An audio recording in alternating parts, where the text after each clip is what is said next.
This is the Georgian parliament, the focal point of these protests.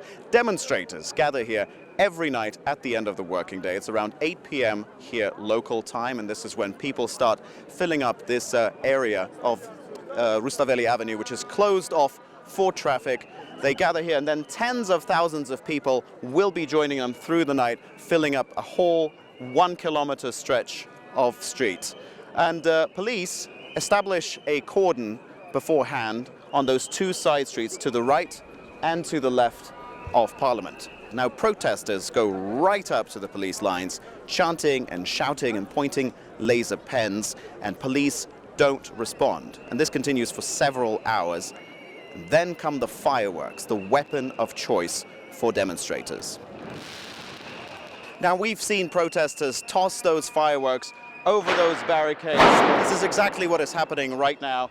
And then police bring out armored trucks and riot units from the back and from Liberty Square down the south end of the street.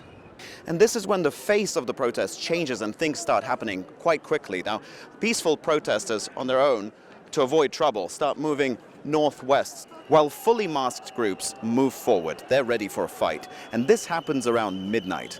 Now, as police get the order to disperse the crowds, the clashes begin. They move in, securing the perimeter and grabbing anyone who stays in their way. Now, masked men with no insignia, we've seen them come in from the flanks and engage in groups. Dozens of protesters end up in hospital or detained, or both. Now, police then do several other pushes forward around 50 meters at a time, and out comes the tear gas to clear the area and push further. And this is where the police cordon finally stops, usually, and the battles begin. Protesters with gas masks shoot fireworks and throw back tear gas grenades. Now, instead of running away from them, many rush in to grab these grenades and douse and shake them in cans full of water. Most of the crowd stays back where they can breathe.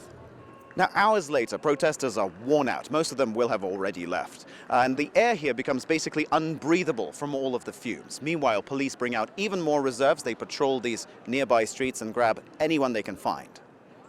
Finally, in the early hours of the morning, the last protesters are pushed back here to Republic Square, where they head home only to return again the following night, because there is no dialogue between the sides.